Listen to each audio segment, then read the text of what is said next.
So somebody asked how I can add money in Panzer Core 2 and how I did that. And I wanted to show a tool and how to use it. So my software that records what's on my computer only does one application at a time, and I'm going to be flipping back and forth between two applications here. So I wanted to do this real quick. So the first thing, we got to launch Panzer Core 2, and if anybody wants to pause, these are the games I have on Steam that I play on a regular basis. I have a whole bunch that I don't play, which are here. You can see them all grayed out. I mean, I do play them, but I just don't play them as much.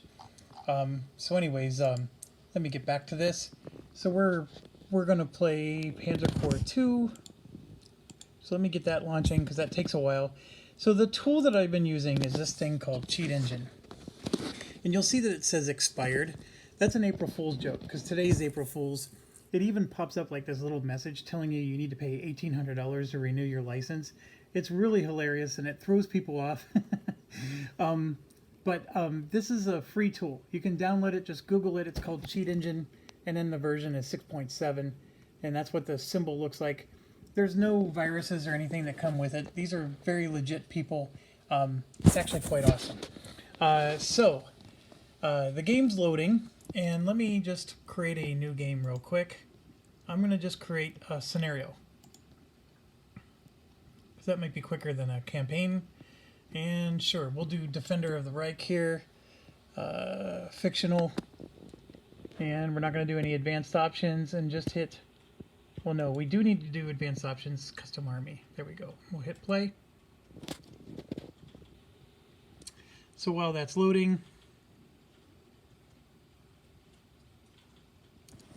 I'm going to Alt-Tab back to Cheat Engine. And so what you want to do, the first thing you want to do is you want to click on this top left here. And this is all the stuff that's running on my computer.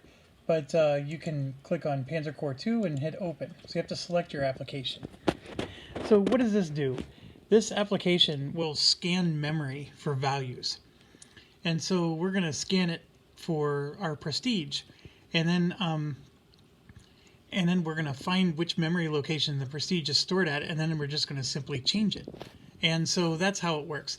Now, Panzer Core 1 had cheat codes that you could also use, and I don't know which, if they work on this, and they might, and I didn't even try that. I do it the hard way, I guess. So let me see if we can get this loaded. I should have done this before I hit go. Definitely takes a while to get the game first mission loaded.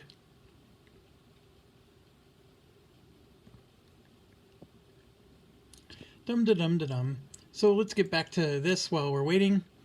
So what you're going to do is you're going to type in your number here. And as you type it in, you're going to do first scan, and it'll scan memory for that number. And you can say, okay, I want it to be a byte, I want it to be a string.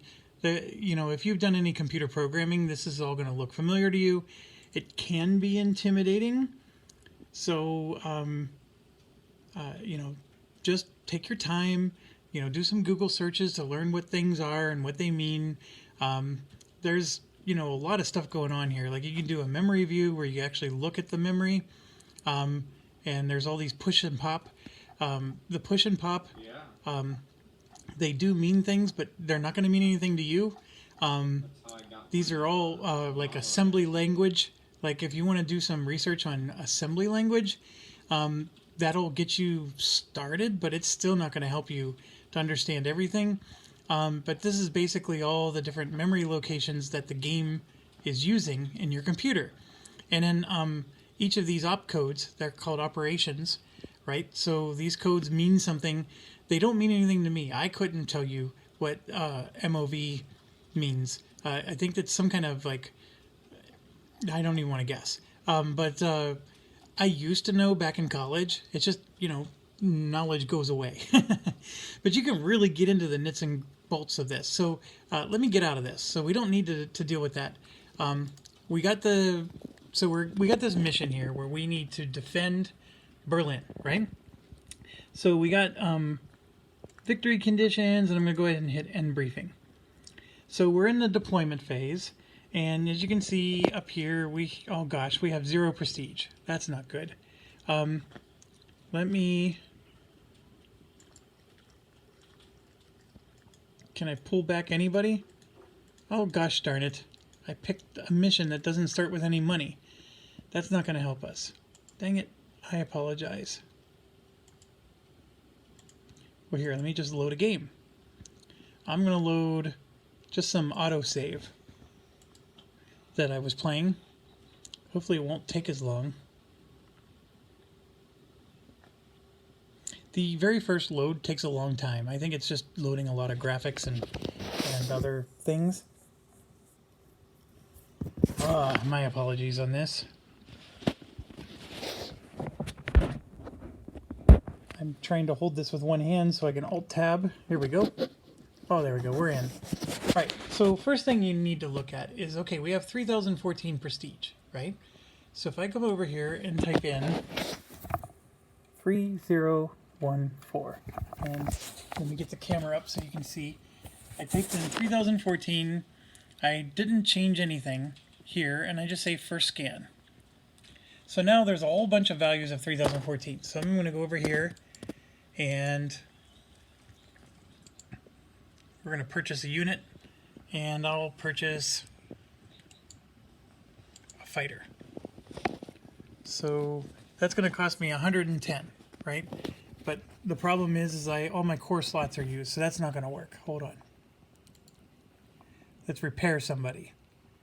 So somebody's got to be damaged in this mission. This guy is. So I'm going to repair him. So we're going to come over here and hit Elite Repair. It's going to spend 32 bucks. 32 prestige. So there you can see I spent 32 prestige. Now I'm at 29.82. Okay, so hold on a second. I got to Alt-Tab. And this is my dog, by the way. So I'm at 29.82, so I'm going to type in 29.82, and then I'm going to say next scan. And what that does is it's going to scan all the numbers that used to be 3014 and find the ones that are now 29.82. And you can see there's two of them. And what you're going to do in this game, you have to change both. So I'm going to put 90,000. And then down here I'm going to double click and do 90,000. Not all games are like this. Most of them it's only one memory address. And then this one it's two. So I'm going to go ahead and do that. I come back over here. And then let's repair somebody else. We're going to repair this guy. Okay. So I'm going to hit repair. And you can see that cost $299. And now look. Boom. 89,701. So that's how I added it. Now there is a, I have to put the camera down for this. So 1 second. There's a Control-Alt-Shift-C that we used to be able to do, and that used to pop up a cheat in Panzer Corps 1. It doesn't in this, so that doesn't quite work. But in the meantime, that's how you can change your money. You can try to change other things like your slots, stuff like that, but I think that's going to be a little harder. But anyways, I hope that helped. Somebody on YouTube asked me how I pulled that off. And yes, it is Cheaty McCheaterson, but it's really nice. So anyways, if there's any questions, feel free to add them in the comments. Thanks for watching. Stay awesome.